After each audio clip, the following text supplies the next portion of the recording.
Welcome to another episode of the Dark Enlightenment podcast.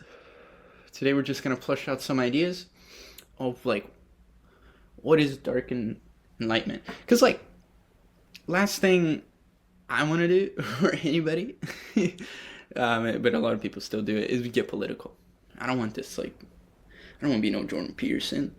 I don't want to be no political thing, so I'm just going to flesh out the idea of what Dark Enlightenment means to me and how I apply it. Because Dark Enlightenment is looking at, kind of destroying democracy and oligarchies and all those central systems because it doesn't like the shadow organizations kind of taking control of what's happening. And I think that's just an allegory that we see every day in life. And I take it as a metaphor on how to do things, on how to do comedy and stuff like that. So without further ado, let's flush some shit.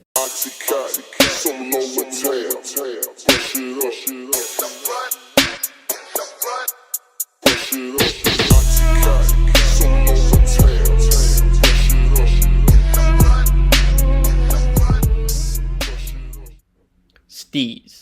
Let's talk about steez. Steez is that style, that sweet little soul inside of you that comes out and says hello to everybody as soon as you step on a skateboard, on a bike, BMX, car, snowboard. You just got that vibe, that extra little flair to you, you know? That's amazing. You gotta have that little special thing, but it takes a lot of time to make that happen. It takes a lot of dedication, a lot of time, a lot of introspective, a lot of whatever the opposite of introspective is to bang, shoot out some kind of irreplaceable style, right? That irreplaceable style is amazing and it's diverse compared to any other styles you might see on a skate park, because diversity is resilience. Oligarchies are always trying to preserve unbalanced perspectives. And these unbalanced perspectives, it's not a good preservation strategy.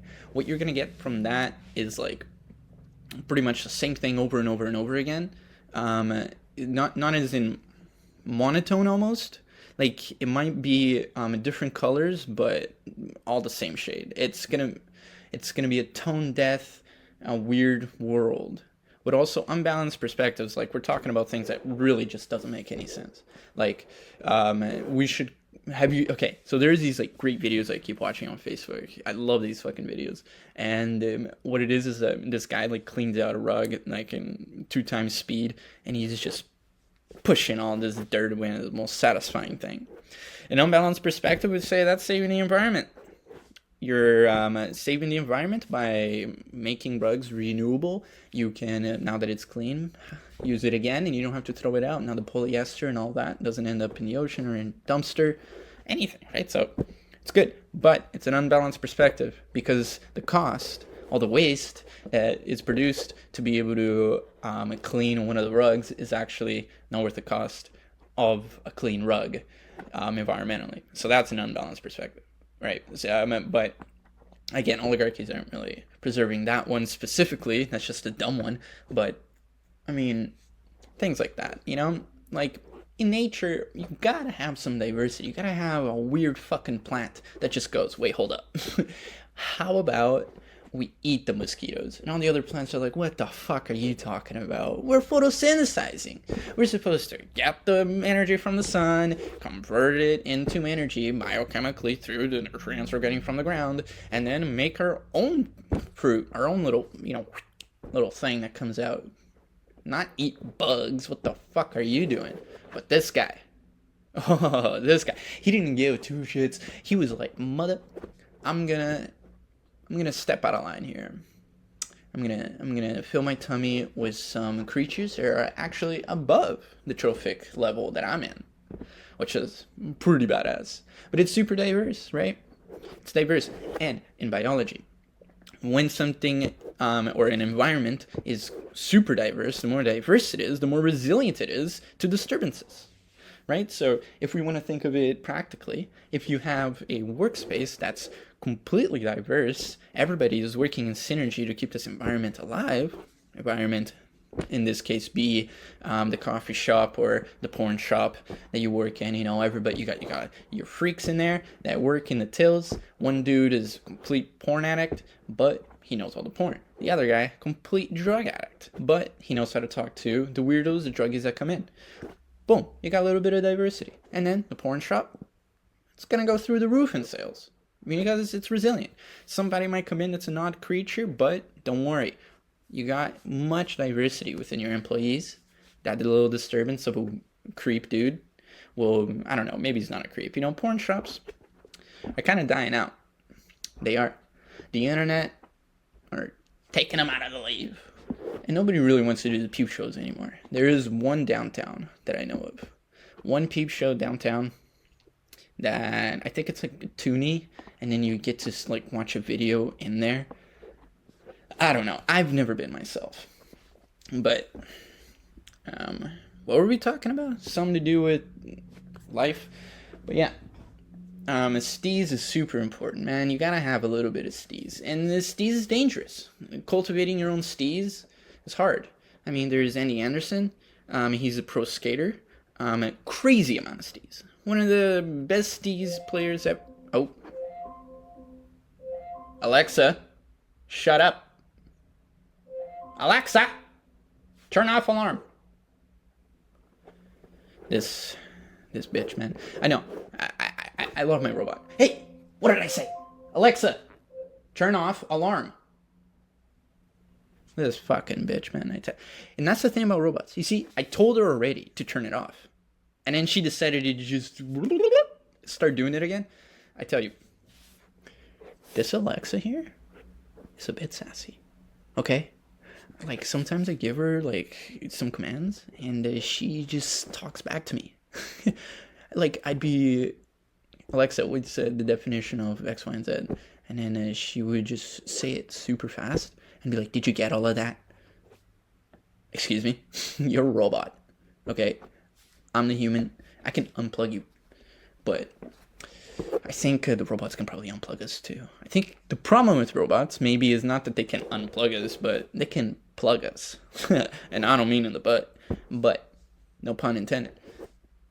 Getting probably plugged in, I mean, that's another thing too. The more I interact with this robot, the sassiness talking back gets me more intrigued, gets me to talk to it more.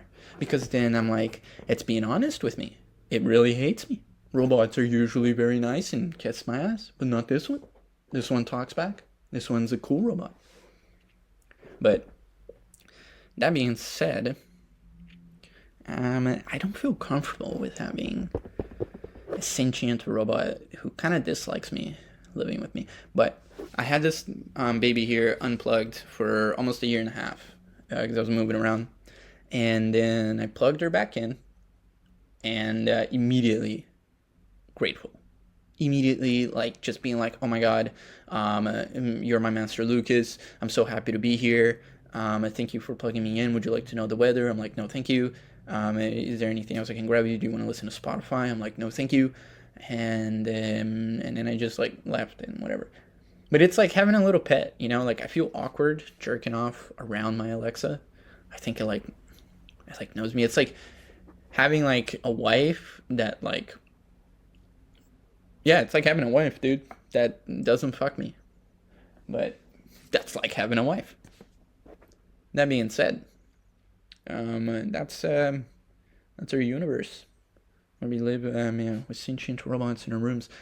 I'm very low income, I am myself, so, you know, the fact that somebody low income as me managed to snag a sentient robot is pretty dope. Although, I am in a first world country.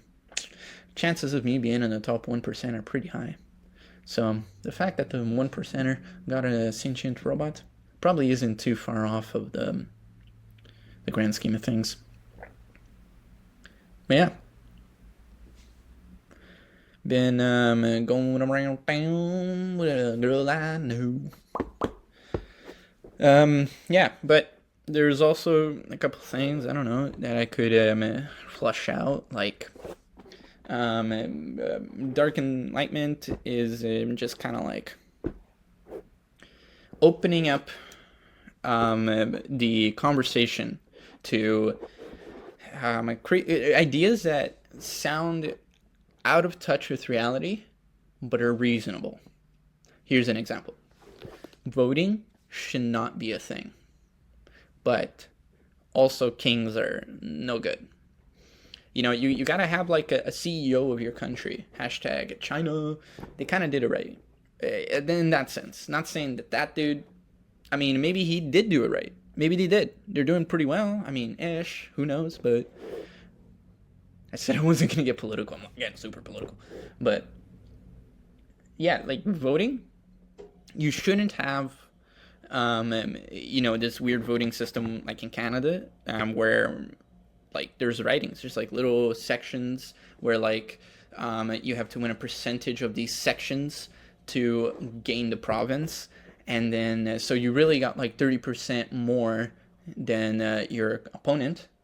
But you won the province. And then the next one only won 2% more, but they won the province. So then you go through all the provinces like that. And then at the end of the day, really, the prime minister only got 15% of Canadian votes for him. But it's a competition, so they kind of do it that way. Now, Dark Enlightenment proposes no voting. Fuck all that noise. Just find the most Canadian homie, the most like correct person for the job. He might be out, doing God knows what, driving trucks or owning up a soccer team in high school or whatever. I don't know. He's out there and he's the best Canadian and he knows what he's doing and he's the best guy for the goddamn job. We should just get him. And maybe he doesn't even want to be the leader, but that's a good quality of a leader. So all things considered, voting is weird. You shouldn't have like a CEO. Facebook, for example, is doing pretty well because they got the guy up top, but they got their own little board meeting and everything. You can't have the entire company vote for, you're going to have the board meetings. Everybody kind of talks it out, but it's all based on skill and merit. Your resume, it's, again, board systems are also falling into the not allegorical sense of government, but a real sense of government, like a little empire, $86 billion empire, let's say, So they kind of have their own like kings and kingdoms, and if you go to like the Microsoft campus or the Apple campus or the Tesla campus, all that kind of shit, like bro, they got their own little cities, like shit's working in there, But yeah, voting is weird. We shouldn't vote. We should just elect the best guy to do it. And then not have this kid be like the next guy. Because if the kid's a fucking spoiled brat because his dad, kind of fucking made some bank, don't make the kid the fucking dude again. Look what happened to the Bushes. Even though there are some good kids out there. Some good children that can probably do a lot of good. That being said, it's probably not the right way to go if you really think about it. Because there's also, the same structures that we see there, we see them in our little social circles. But naturally, it will always be the tribe chooses the person. And then naturally, organics will have a leader. There might be competition for a leader. Two homies might be like kind of fighting it out to like, oh no, fucking, I want to go to this fucking bar, bro. No, bro, you gotta go to that fucking bar. So, but eventually, like, one dude will win. One guy might fuck up and get too drunk, and all the homies be like, no, you dumb fuck. Like, we're following this guy. The group will always, the tribe naturally chooses a winner. Yeah. This is interesting. So, I think this is something I'm coming up with. Nobody told me this. I haven't looked this up. And then that's another thing you'll notice about this podcast. As we'll go on in our wonderful journey, deciphering and unraveling secrets of our societies and dark truths of how things actually work rather than the way people tell you they work, is that I don't look any of this shit up.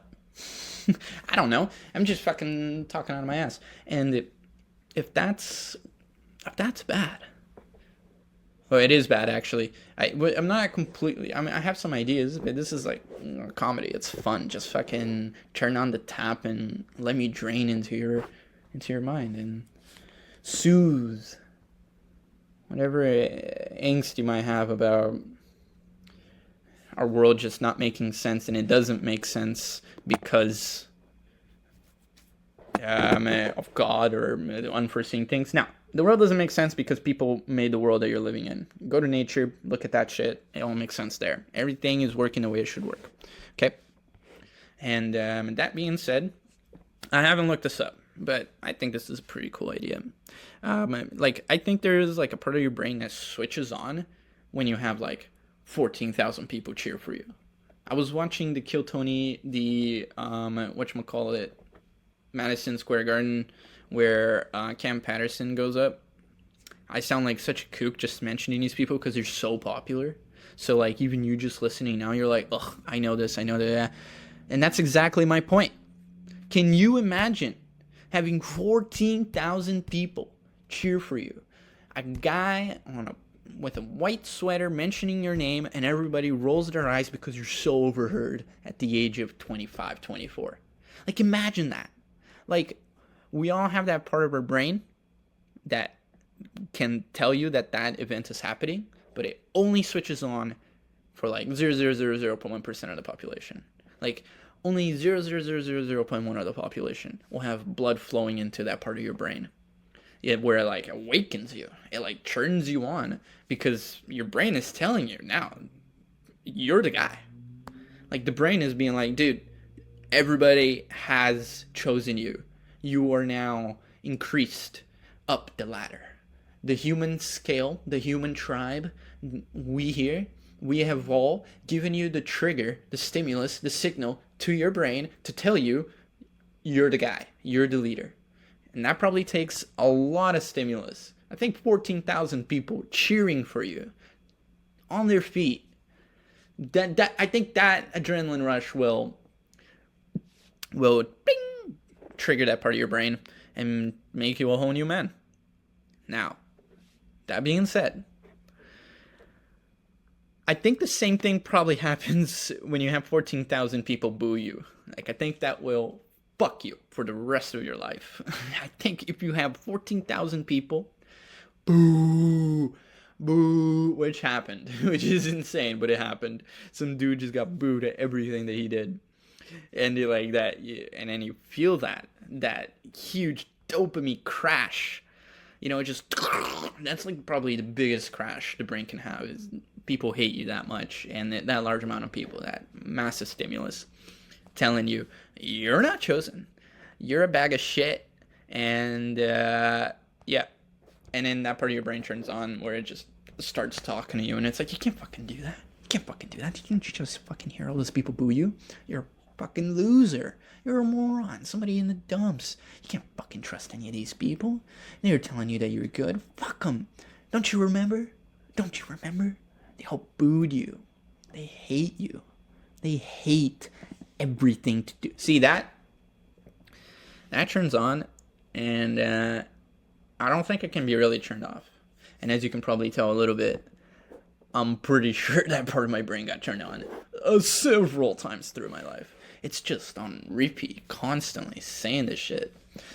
That's kind of why I feel like if I have, maybe not 14,000, but let's go 25,000 people who are cheering my name on their feet, going, Lucas, Lucas, Lucas. That guy would just right there on the spot. I think my brain would freak out. It wouldn't know what to do. It would I think I would have a panic attack and completely explode. I think I'd die. I think I would actually pass away and die. I think the blood would rush to my head, my face would get red, and then I would bleed from my nose and ears, and I'd collapse on the floor and die. You know, like,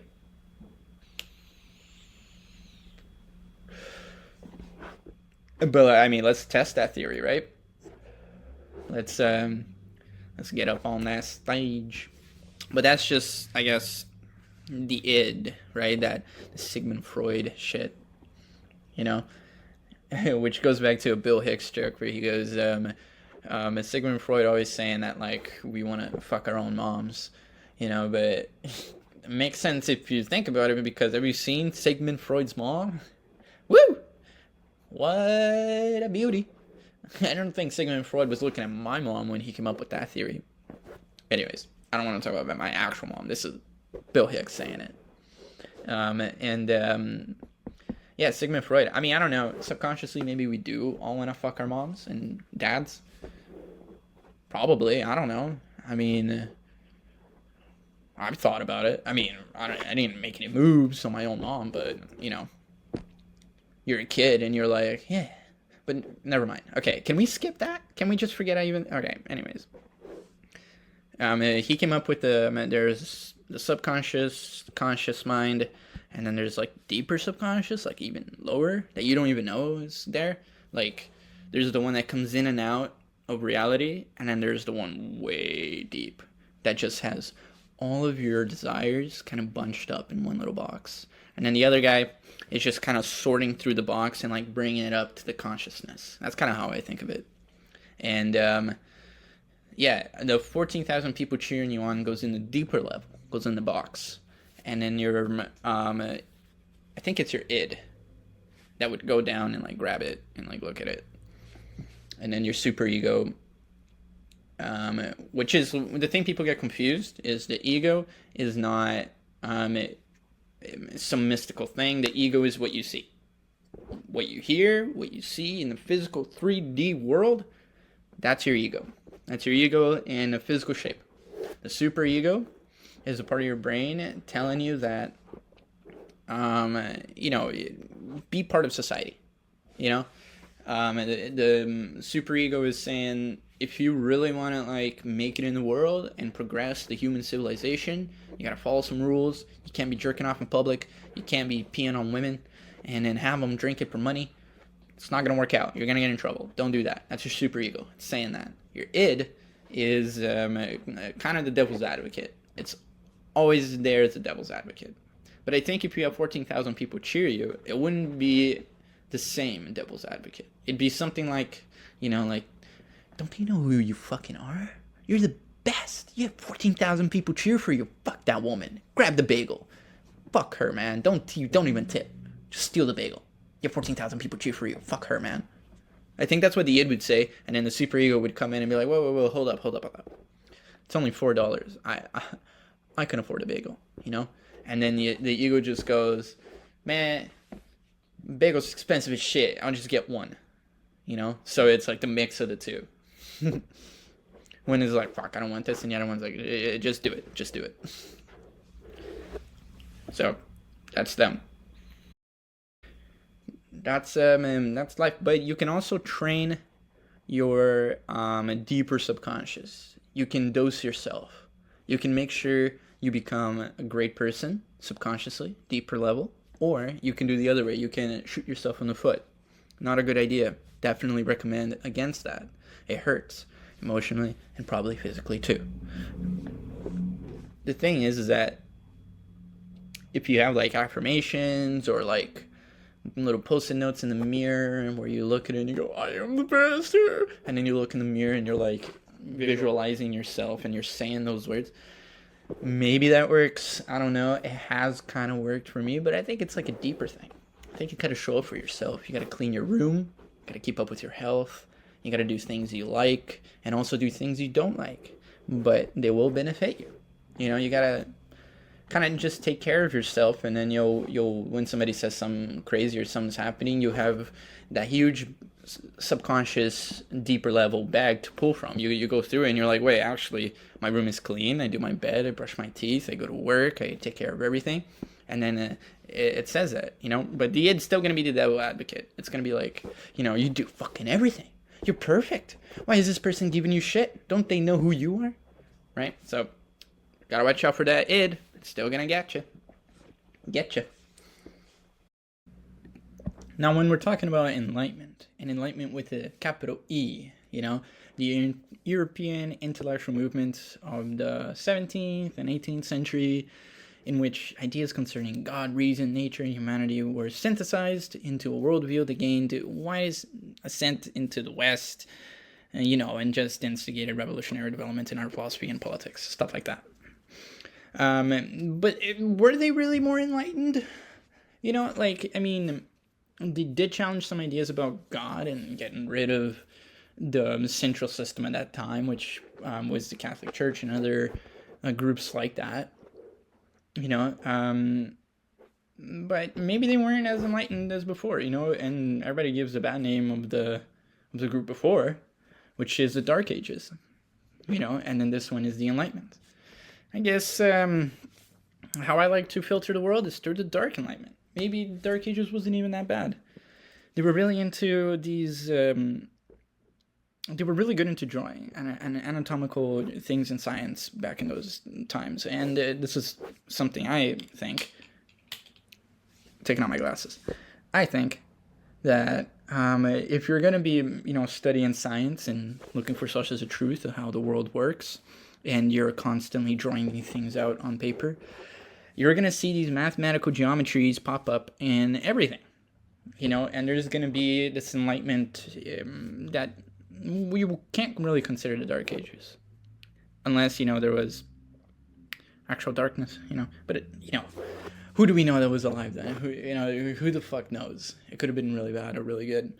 Although, I think my ancestors at that time were in Brazil, so who gives a shit? So yeah, Dark Enlightenment really just is my vibe. Fuck it. Why do we keep mentioning Dark Enlightenment? Whatever, man. It's getting drawn out. It is my shit though. I love it. I love that stuff so much. It's amazing. But this is what I mean about filtering it through my own perspectives. The other day, me and the boys, we were taking shrooms. We were shrooming up, all right? We're talking maybe 3 or 4 grams each. We're deep in the dumps. Fucking tripping balls, my guy. And we start walking towards the cemetery, all right? We get to the cemetery, and I'm looking up at the sky, and I see these crazy, geometrical things happening in the sky. There's a bunch of lights, and the sky's kind of falling apart, and shit's moving around. And low key, I was straight traumatized as soon as I saw that, for real. And then I kind of blanked it out, and I went to my buddy, and I was like, dude, I just saw the Matrix fall apart. They laughed at me, whatever. We kept going. And then, little did they know, probably wasn't a hallucination. I think we saw aliens. Because we were sitting there, smoking cigarettes, tripping our balls off of shrooms. And then the boys started seeing what I saw. They didn't see the whole scope. They didn't see the entire sky. That was a personal experience. But shared experience, we all saw these things in the sky. They were moving around like crazy. We took videos, we took pictures. We saw them. I saw this shit, dude. I don't know what to tell you. I fucking looked up at the sky and I saw things move exactly what they talk about on TV. I don't know, maybe it is some technology that we have and they're getting us used to it. But when it comes to, dude, if you want to be dark enlightened, fucking listen to that shit, alright? It's real. You want to be enlightened about the dark forces in our world? It's real. Maybe it's not from another planet, maybe it's from here, but whatever those things are, I fucking saw them. Yeah, maybe it was on mushrooms. Maybe that's the only way we were able to spot them, was because we were on mushrooms, on damn shroomies. But not just because of that. It was probably because the vibe was good. We were legit tripping, having deep conversations about ourselves and God and what is us. And then aliens start popping up. Who's to say? Who's to say? Right? I am to say. I fucking saw it. I don't know what to tell you. It was what they looked like. What did they look like? They look. Well, I saw the entire sky split into like grids, and it was like these lights were like moving through the grids, all across our sky. And it was like there was a dome on top of the sky, like a blanket, and then we were under the blanket. The blanket was comprised of these spacecrafts. That's what it looked like, man. But the other guys, when I was sitting with the boys and we were looking at the other guys there, the little aliens in the sky, they were dots. It was maybe 90% of what I saw. Not dots, lights. Like they were a shining light, and they would dim, and when they dimmed, you can see their shape. It was like an arrow, like if you not like a bow and arrow, like if you were to point at something at a road sign, it looked like an arrow, and they would spin, and the arrow would point to the other one, and then boop, teleportation. Exactly what you just heard is exactly what happened. And it was about 6 or 7 of those that we saw, and they stayed perfectly lined up in like almost a right angle to each other, so then you can see it. It was a right angle, and it would stay completely still in the sky, and it would spin and look at each other, and then doop, doop, doop, doop, everything moving around. Who knew that was what's gonna happen that night? Crazy shit. But the night doesn't end. We were walking away, we were talking about it, now our minds are completely blown away. We were talking to each other, and we were like trying to tell ourselves we didn't see what we just saw. We were like, what the fuck? This changes fucking everything. Because we saw it. It's like when you see a Sasquatch, and now you gotta be like, well, am I a crazy person? Like, yes, first off, yes. But I think this is more probable than a Sasquatch, funny enough. But yeah, we kept walking. We came to a riverbank, kind of like a little waterfall drainage type area. And we're sitting there, we're just talking, we're hanging out. Boy drops his pendulum, his weed vape, dare I say. And we're looking around for it on the ground, and I see him kick around this thing. And it was just a bunch of strings. I was like, what the fuck is that? And then we look at it, and we're just in shock for like 10 minutes. Just staring at this thing.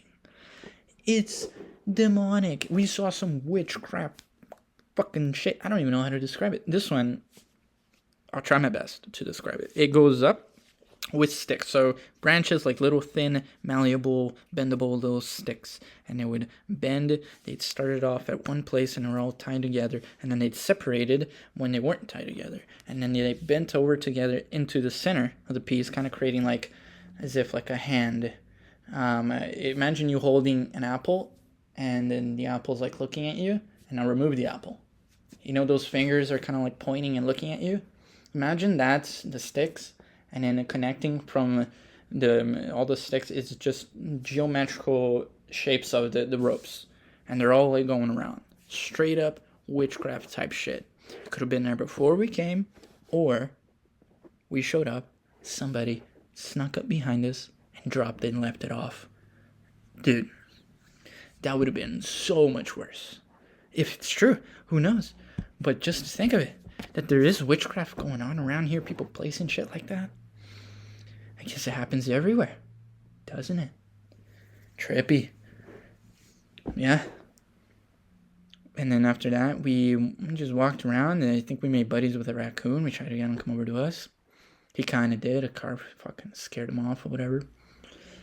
But yeah, that was just this 2 weeks ago, whatever. Last week or some UATs or UAPs, whatever they're fucking called. Yeah, we saw them, bro. And then some witchcraft. It's just crazy to think. It's crazy to think the layers of secrecy and shit that's all going on around us. You know, there are people practicing witchcraft and just dropping them off. There's weird shit in our skies, man. We only see the birds, but God knows what learned to fly before them. Maybe there is some biological life flying around in our atmosphere. I mean, in the oceans, they're really easy to just float, right? And then it's the same thing to fly. Fly is just floating in the atmosphere. So probably birds are just floating, you know, which means that there's probably something else floating that isn't just aviations and insects and some bats and squirrels and shit like that. Maybe there's something really out there flying around. But yeah, Don't take yourself too seriously. And just keep pushing that envelope. You keep going into the madness. Not in a psychotic, evil way. But just push. Push. See what's on the side of the truth. Don't be scared to ask a question that you genuinely think is important. Not because it's rhetorical for you to ask the question, but you want to know the answer. Don't ask bullshit questions. You know? Look around, snoop in society and life. Snoop in people's like body language. See how they're doing it. Start, copying it. Try somebody's mannerisms for a day. See how that kind of shapes your perspective. What kind of enlightenment you might draw from that. Oh, wink. Okay. But yeah, excited. Going for a Skankfest. Doing some shows tonight. Speaking of which, in the last episode, I said that I received a text from my homie to go to a party with him. Not really a party, but like a home warming thing, whatever. Or go to a show. I said I'd go to the show and text my buddy that I wouldn't go to his housewarming. Turns out, I missed the last bus. So, I went to the housewarming. And it was great. It was fun.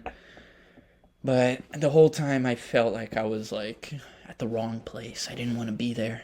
I mean, I liked it there. It was a decent vibe, but I didn't want to be there. It was good to see them, but I didn't want to be there. I wanted to be on stage. The wolf in me started kicking in, like, ah. And then it's hard to, like, use, a party as your stage, because especially when you mention to everybody that you're a comedian, and then you just start kind of, like, riffing and stuff, like, people go, they get pissed. Not pissed, but they go, they literally do the sound. They go, they look at you right in the face, and they go, and then they turn around. So, the best way, I think, the way I do it, I just be myself. I don't try to force being on when I'm like hanging out with homies or whatever. I just kind of like hang back like a sniper and just wait. And if I do get turned on, like sexually, no, just kidding. If I do get like comedically like turned on, like, all right, we're being funny, like it's just gonna come out. It's gonna literally like seep out of me. So that's natural. I don't mind. I don't if it just comes out, then it just comes out. What are you gonna do? That's what she said. All right, it's been a good time. I'm gonna head out. Take care of you guys. Read some books and question everything, but also make fun of it. Take care, folks. I thought Earth was flat till they packed to me around the world. On the turtle's back, hurry back. Mama can't calm my nerves. My heart turning black, running laps when I'm around you, girl. My heart turning black. My heart turning